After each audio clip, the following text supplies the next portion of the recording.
What's going on, guys and gals? Kendall here with Renos for Pros and Joes, back with the next installment of the Master Bathroom Remodeling series.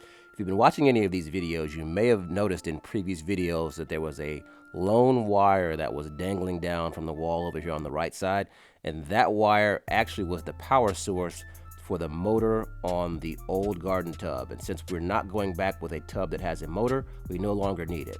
But instead of completely eliminating the power entirely, what we're going to do is install an outlet box on the wall and have a blank cover over it to put it away and out of the way for safekeeping. We're going to be using the oscillating tool to make our cut here, and then we're going to set our box and our blank cover. So you may have seen me use this tool recently in the video that I did on how to cut outlet holes on a shiplap wall.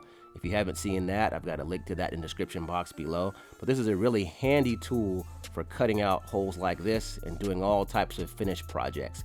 This same hole can be cut using a drywall saw or a drywall knife. However, I like using this tool a lot because it makes a very small pass or very small movements back and forth, which makes it very easy to make small precision cuts, and you don't have to worry about ripping or tearing the drywall with this. So that's what we're using here today. The next thing that I also want to mention is that you saw me use the level there to make sure that my outlet box was straight up and down so that we didn't have to worry about it being crooked in the wall. We want to make sure that we cut our holes straight. The next thing that I also want to tell you is that even though I'm using a remodeling box on this to use as a template, the best type of box to use is going to be a new work box. The new work box does not have the fins on it like the box that I'm using, and as a result, it makes it a lot easier to make your cutout on the wall. So as you can see here, I've got fins on the tops and bottoms of this box, and it's also got some tabs there that are in the way. If you use a new work box, you can just trace the front of the box on the wall and you're good to go. When I made my trip to the store, I only got the box that I was going to be installing, and for the sake of time, I'm just going to make this old work box work.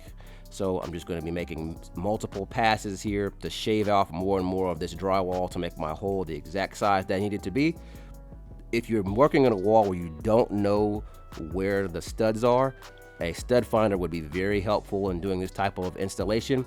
If you remember looking at some of my previous videos of the same bathroom location, then you recall that the bottom of this wall was completely cut out, so we knew exactly where the studs were in this wall and could actually reach up in the wall if we wanted to and touch the backside of this wall location. So we did not need to do that for this particular installation. So the next thing I also want to share with you guys is why I decided to go ahead and hide this wire in the wall instead of just completely cutting it off or eliminating it or capping it in the wall. Number one, I don't really like capping wires in the wall, even if I was going to put it in a completely enclosed junction box. And the second thing is, I was also concerned or aware of the fact that technology is moving very quickly in our current times, and even though there is not a use for this switch location right here at this current time, that something may be invented in the very near future and become all the rage. And it'd be a lot easier for us to install something in the future in this bathroom if we've already got our power here on location instead of eliminating it. So that's essentially what I've done here, is more or less planned for the future. I've got everything out of the way and safe, but we're going to leave the option to come back and do something at a later time without having to make any type of major changes. And so as you can see here, I'm making multiple passes here, trying to get this thing exactly to the size that I want it. I don't want it to be too big, and that's the reason why I'm taking so much care to make sure that I don't oversize the hole. And so I've got probably one or two more passes here before we got this thing exactly the way that we want it, and then we'll be able to put this outlet box in the wall and then begin to secure it up. So as you can see there, you've got two screws that are sticking out of the front of that outlet box as you see it dangling. Those fins are actually attached to that on the back side of it. So you've got the box there in the wall, and we're going to see that you have the plastic blue fin sticking away from the box there. If you look very closely, you can see it.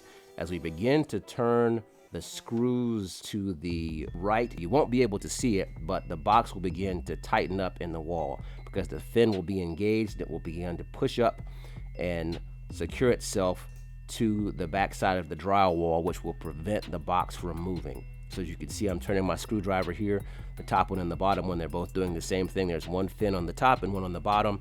As we continue to tighten them down, the box becomes secure in the wall, which will allow us to go ahead and move forward to the next step.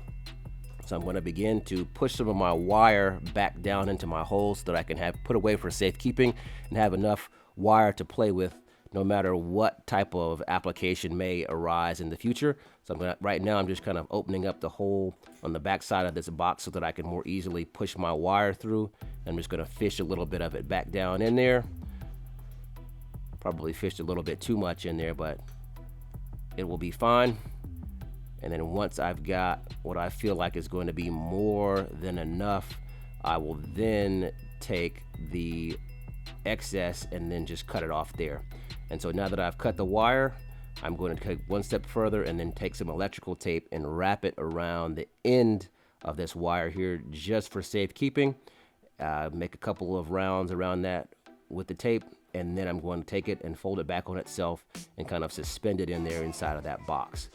The next thing we're going to do is going to be to install our blank cover. And one thing I want to say about installing these blank covers is the key to installing them is using the right size screwdriver. So you want to make sure that you're going to use a screwdriver that has a smaller flathead, because this is going to be a lot less likely to scratch or damage the paint on the screw head.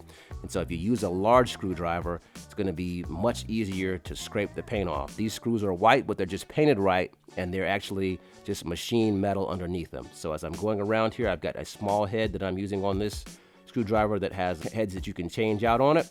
Hands are moving really fast right there. But essentially we're done now, and we've got this thing on here exactly the way that we want it. So check out my work. One or two more turns, and then we got it.